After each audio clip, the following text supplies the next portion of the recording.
बेदार की डाली छेलू बैठी ओला पांच जेड़ को ठंडो पानी पे ओला ही मेरा बुरासा ही मेरा गुराला हम पहाड़ ओला चल पहाड़ जोला। जय हिमालय जय भारत। हिमालय लोग यूट्यूब चैनल में आपका स्वागत है और मैं हूं जर्नलिस्ट डॉक्टर हरीशचंद्र लखेड़ा। पृथ्वी पर जीवों की उत्पत्ति के बारे में बहुत से लोगों ने अपनी व्याख्याएं दी, लेकिन चार्ल्स डार्विन ने जो विकासवाद का वैज्ञानिक सिद्धांत दिया था उसे अधिकतर लोग मानते हैं और वही एक प्रमाणिक भी माना जा सकता है। परंतु एक अद्भुत संयोग भी है। सनातन धर्म की वैष्णव धारा में जो भगवान विष्णु के अवतार माने गए हैं, उनका विकास क्रम आप देखेंगे या अवतारों का क्रम देखेंगे तो वह डार्विन के इसी विकास सिद्धांत से बिल्कुल मिलता है।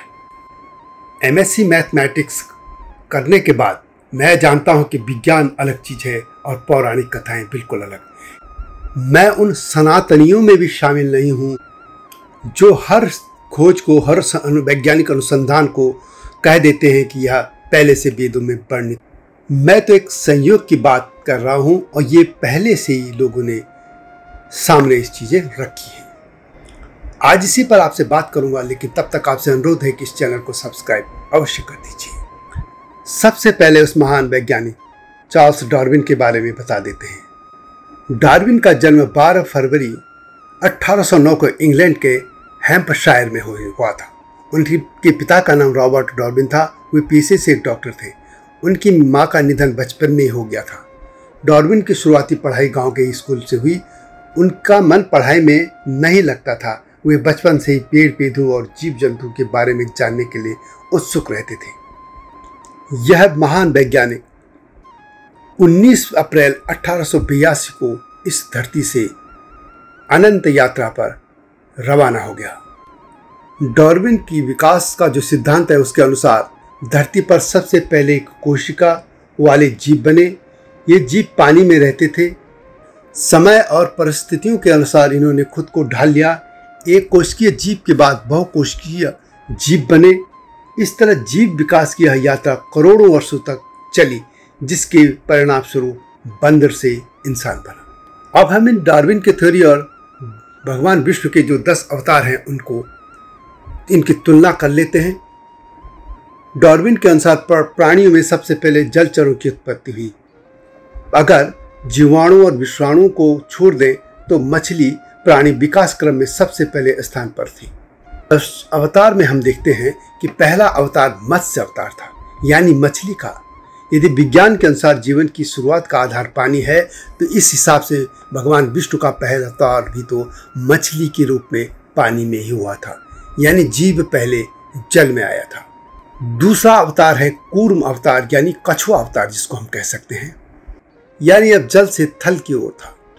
डार्विन के सिद्धांत के अनुसार दूसरे क्रम में उन प्राणियों और सरीसृपों का अस्तित्व आया जो जल तथा थल दोनों में रह सकते हैं, जैसे कछुआ, मगरमच्छ या सांप। यानी पानी से बाहर जीवन आने लग गया था।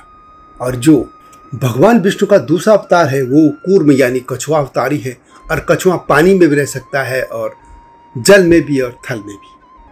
और तीसरा अवतार है बराह अवतार, जिसको शुकर अवतार भी कहते हैं। डार्विन की थ्योरी के अनुसार अगले क्रम में वो प्राणी थे जो धीरे धीरे जल को छोड़ थल को यानी भूमि को या जमीन को अपना निवास स्थान बनाने लग गए थे। जमीन पर रहने के लिए या जीवित रहने के लिए वे उग्र स्वभाव के हुए और शिकार पर अपना भोजन प्राप्त करने लगे।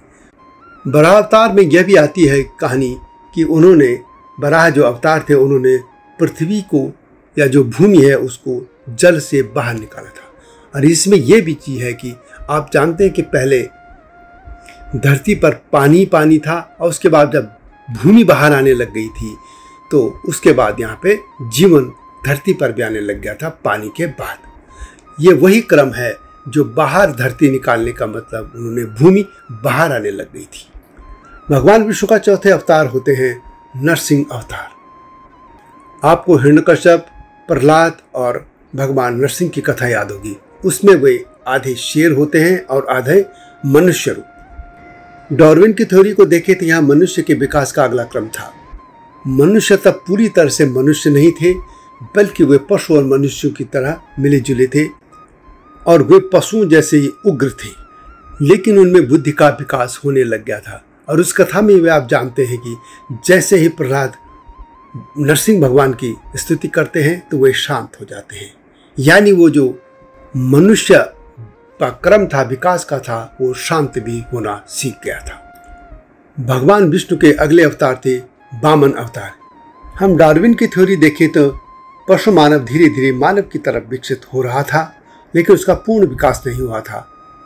डार्विन इस निएंडरथल यानी पुरातन मनुष्य इसको कहते हैं, और उनकी जो लंबाई थी वे आधे से या 2 फुट तक ही बताई जाती है। और वामन अवतार जो है वो यही तो है। वामन यानी बौना। वह जो अवतार था भगवान विष्णु का, वह वामन यानी बौना ही तो था। इनके बाद अगले अवतार थे परशुराम अवतार। डार्विन थ्योरी के अनुसार अगला चरण आधुनिक मनुष्यों का था, जो लौहकालीन युग में थे और उन्हें पूर्ण रूप से सभ्य भी नहीं कहा जा सकता था। यदि हम भगवान विष्णु के अवतार परशुराम को देखें तो वे परुष यानी परशा भी धारण करते हैं और बहुत जल्दी क्रोधित भी हो जाते हैं। डार्विन की जो थ्योरी है वह इसी को कहती है कि मनुष्य का विकास धीरे धीरे इसी तरह होने लग गया था। इस क्रम में मनुष्य का जो आकार था वो पहले से लंबा था, वह औजार का भी इस्तेमाल करने लग गया था। इस क्रम में मनुष्य का जो मस्तिष्क था वह काम करने लग गया था और वह गुफाओं में रहने वाले आदिम मानव जैसा हो गया था और वह अपनी रक्षा के लिए औजारों का भी इस्तेमाल करने लग गया था। उनके बाद आते हैं राम अवतार, यानी भगवान राम जो हैं उनका अवतार होता है। ये सतयुग की बात होती है। डार्विन के अनुसार अभी का जो तब मानव था वह एक प्राणी के रूप में उससे अधिक विकसित को संभव नहीं था, लेकिन वह सामाजिक रूप से अपने आप को विकसित करने लग गया था। अब उनके पास परसे के बदला धनुष बाण आ गया था। वो समाज में रहते थे और पुरुषोत्तम उनको कहा जाता है, यानी वे मानव जीवन की तमाम उच्च गुणों को प्राप्त कर लेते हैं। भगवान श्री राम को मर्यादा पुरुषोत्तम जो कहा जाता है, वे संपूर्ण मानव हैं और समाज की प्रत्येक मर्यादा को वहन करने वाले हैं।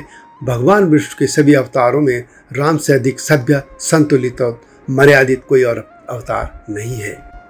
यदि हम डार्विन की थ्योरी देखें तो उसमें कहा जाता है कि मानव अब प्राणी के रूप में उससे अधिक उसका विकसित होना संभव नहीं था, किंतु सामाजिक रूप से वह अपने आप को और विकसित कर सकता था। इसके बाद अगले अवतार थे बलराम अवतार, यानी भगवान श्री कृष्ण के बड़े भाई। उनका व्यक्तित्व ऐसा है जो धर्म और अधर्म के बीच उलझा हुआ है।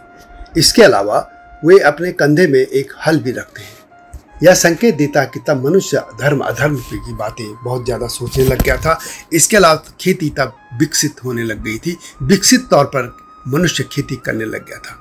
और डार्विन की थ्योरी भी यही है कि इसके बाद मनुष्य पहले मांस और कंदमूल फल जो खाता था, उसके बाद खेती भी करने लग गया था। लेकिन बलराम तक आते हैं, हम देखते हैं कि विकसित तौर पर, व्यवस्थित तौर पर खेती होने लग गई थी। भगवान विष्णु के 9वें अवतार हैं भगवान श्री कृष्ण। भगवान श्री कृष्ण को परम अवतार माना जाता है। उनमें भगवान विष्णु की सभी 16 कलाएं हैं और भगवान श्री कृष्ण जैसे को तैसा का उदाहरण देते हैं। वे भगवान राम की तरह हमेशा सद्गुणों के साथ नहीं रहते। उनमें मनुष्य की जो गुण अवगुण दोनों दोष भी मिलते हैं, लेकिन सबसे बड़ी बात है कि वे चतुर राजनीतिज्ञ माने जाते हैं। यानी तब मनुष्य राजनीति भी करने लग गया था। वे हर परिवेश में एक नए तरीके का समाधान सामने रखते हैं। कहीं छल, कहीं बल, कहीं बुद्धि और हर तरह का वो बातें लोगों को समझाते हैं। आप देखते होंगे कि भगवान श्री राम के जब युग में राज्य जीतना या इस तरीके का काम नहीं हुआ था, लेकिन भगवान श्री कृष्ण के जमाने में आप देखते हैं कि युद्ध लड़े गए, सभ्यताओं का गठन हो रहा था, साम्राज्य बन रहे थे, राज्य थे और राज्यों को जीतने हारने की यह तमाम बातें आ रही थी। यह थ्योरी डार्विन से आगे की बात होती है कि तब मनुष्य इतना विकास कर चुका था कि वह राजनीति भी कर रहा था, युद्ध लड़ रहा था, राज्य बनाए जाते थे, हारे जा रहे थे। इस तरीके का मनुष्य का विकास का एक क्रम है। यह कह सकते हैं कि वे मनुष्य के तमाम उन गुणों को लेके चलते हैं जो अपनी सभ्यता को मर मिटने की बजाय उनको जीने के लिए हर छल बल या हर तरह की बातें जो है उनको आजमाने की बात करते हैं। यह कह सकते हैं कि भगवान श्री कृष्ण जब कूटनीतिक प्रबंधन और राजनीतिक अस्तित्व के तौर पर जो भी बातें बताते हैं वह मनुष्य के विकास का ही एक और अगला कदम था और डार्विन की थ्योरी इसी तरह आगे बढ़ती है और अंत में होगा एक कल की अवतार, जिसका ये मतलब है कि दुनिया का अंत हो जाना है, इस सृष्टि का अंत हो जाना है। यदि हम आधुनिक तौर पर भी देखें तो जिस तरीके से हथियारों की होड़ चल रही है, क्लाइमेट चेंज के दुष्परिणाम सामने आ गए हैं और एक महामारियां जिसका जैसा उदाहरण बड़ा कोरोना सामने हम सभी देख चुके हैं, इस तरीके के तमाम जो बातें हो रही हैं यह इसी तरफ संकेत दे रही है कि इस सृष्टि का एक दिन अंत होना है और तब कल की अवतार लेंगे। यह अवतार अभी नहीं हुआ है, लेकिन माना जाता है कि दुनिया में जब संसार में जब पाप की सीमा अति हो जाएगी, पाप का घड़ा भर जाएगा, तो विश्व में दुष्टों का संहार करने के लिए भगवान विष्णु कल की अवतार में प्रकट होंगे। क्योंकि भगवान श्री कृष्ण वैसे भी गीता में कह चुके हैं कि दुष्टों का विनाश करने के लिए वे हर युग में जन्म लेते हैं। वैसे भगवान विष्णु के एक अवतार भगवान गौतम बुद्ध को भी माना जाता है, लेकिन वह अलग कथा है, उसे फिर कभी बताऊंगा। लेकिन यह चीज़ समझने की बात है कि डार्विन की थ्योरी और विष्णु अवतार जो भी हैं उनमें कितना सहयोग है कि यहाँ की जो फिलॉसफी है वो भी जीवन के क्रम को इसी तरह से आगे बढ़ने की बात करती है। अगली वीडियो में मैं आपको बताऊंगा कि एको हम बहुश्याम यानी कोशिकाएं कैसे एक से आगे बढ़ी और कैसे हिंदू फिलॉसफी या सनातन फिलॉसफी में एक जो था यानी जो ईश्वर था उसने अनेक होने की भावना उसमें आई और उसके बाद ये तमाम बढ़ता गया जीवन।